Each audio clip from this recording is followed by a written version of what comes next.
అయితే ఇప్పుడు రుద్రాక్ష ఎవరు పెట్టుకోవచ్చు, ఎవరు ధరించకూడదు? మళ్ళీ అనుమానం కదా. రుద్రాక్ష ధారణ అంటే ఫలానా కులం వాళ్ళు ఫలానా వర్గం వాళ్ళే ధరించాలా? అందున లేడీస్ ధరించవచ్చా లేక జెంట్స్ ధరించవచ్చా? ఆడ మగ కాని వాళ్ళు కూడా ధరించవచ్చా? ఇలాంటి అనుమానాలు ఉన్నాయిగా మనకి. అందుకని దేవీ భాగవతం 3వ అధ్యాయం 23వ శ్లోకంలో ఏమన్నారు? సర్వాశ్రమాణం వర్ణానాం రుద్రాక్షాణాంచ ధారణం. ఆ ఆశ్రమం ఈ ఆశ్రమం అనే తేడా లేకుండా అన్ని ఆశ్రమాల వాళ్ళు ఈ రుద్రాక్ష ధరించవచ్చు. వానప్రస్థం, బ్రహ్మచర్యం మొదలైన అన్ని గృహస్థాశ్రమం అనే తేడా లేకుండా నువ్వు ఏ ఆశ్రమంలో ఉన్న పర్వాలా. కొండ పక్కబెట్టని చెప్పాడు విష్ణుమూర్తి కంటే ఎవరంటే ప్రామాణికుడు. సర్వాశ్రమానం వర్ణానం అన్నాడు. అసలు ఇంకెందుకు, జీవై పుట్టాక ఎవడైనా ధరించవచ్చు, గాడిద కుక్క కూడా ధరించవచ్చు అన్నాడు. పద్మాకర్ గారు ఎలా చెప్పారు ఏమిటి అని అడిగితే, దేవీ భాగవతం పురాణంలో ఉన్న కథలు నేను ఇక్కడ దగ్గర చూపిస్తాను. అంత కొండపత్రం పెట్టినట్టు చెప్పే ధైర్యం ఉంది కాబట్టి చెబుతున్నాను. గాడిద కూడా ధరిస్తుందట, కుక్క కూడా ధరించి ధరిస్తుందట. మేము దేవీ భాగవతం నమ్మము అంటే నీ కర్మ. అది నేనెందుకు చెప్పగలను? దేవీ భాగవతం ఒక అపూర్వమైన గ్రంథం. మహానుభావుడు వేదవ్యాసుడు అందించిన గ్రంథం, మహాగ్రంథం అది. విష్ణువు నుంచి బ్రహ్మకి, బ్రహ్మ నుంచి నారదునికి, నారదుని ద్వారా వ్యాసునికి, వ్యాసుని ద్వారా లోకానికి వచ్చిన ఒక గొప్ప పురాణం వేదవ్యాసులు వారు అందించిన ఈ దేవీ భాగవతం. అందులో చెప్పారు ఎవరైనా సరే వేసుకోవచ్చు.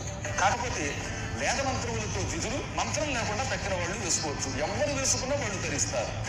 చూస్తూ నిషిద్ధాంశ అంటే నిషిద్ధ కాలాల్లో కూడా, ఎంతెందుకు దీని గురించి తేలిక చెప్పాలంటే, బయట ఉన్నప్పుడు కూడా నీ శరీరం మీద ధరిస్తే తీయద్దని చెప్పేశాడు. మాట్లాడుతున్నప్పుడు, వింటున్నప్పుడు, వాసన చూస్తున్నప్పుడు, ప్రశ్నిస్తున్నప్పుడు, పొర్వన్నపి పనులు చేస్తున్నప్పుడు, గచ్చం నడుస్తున్నప్పుడు, విసృజన్నపి అనగా మలమూత్రాదులు విడిచిపెడుతున్నప్పుడు రుద్రాక్షధారణాదేవ సర్వపాపై నలిప్యతే అంటే, ఒకసారి రుద్రాక్ష ధరించాక అలా ఉండాలి ఒంటి మీద. ఇలా ఉండి నువ్వు ఏ పని చేసినా ఆ పాపములన్నీ తొలగిపోతాయి. సర్వకాల సర్వావస్థలలో దేహం మీద రుద్రాక్ష ఉండాలి. రుద్రాక్ష ఉండగానే అన్నం తినాలి, రుద్రాక్ష ఉండగానే ఏ పనులా చేయాలి.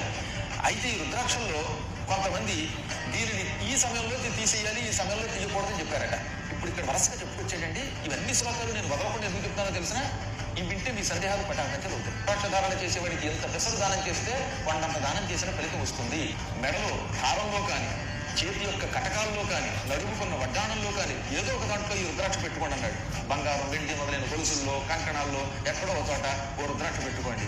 ఈ రుద్రాక్షని ఎలా పెట్టుకున్నా పర్వాలా. రుద్రాక్ష యొక్క మహిమ నారాయణుడైన నేను కూడా చెప్పలేను.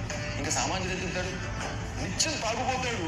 త్రాగుతున్న సమయంలో రుద్రాక్ష వడలు వేసుకుంటే ఈ తాగుడు వల్ల వచ్చే పాపాలు పోతాయని చెప్పాడు.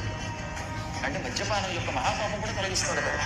ఇంక కడుగు వచ్చే కథలన్నీ శ్రద్ధగా వింటే రుద్రాక్ష యొక్క గొప్పతనం మీకు బాగా తెలుస్తుంది. అయితే ఇప్పుడు రుద్రాక్ష ఎవరు పెట్టుకోవచ్చు, ఎవరు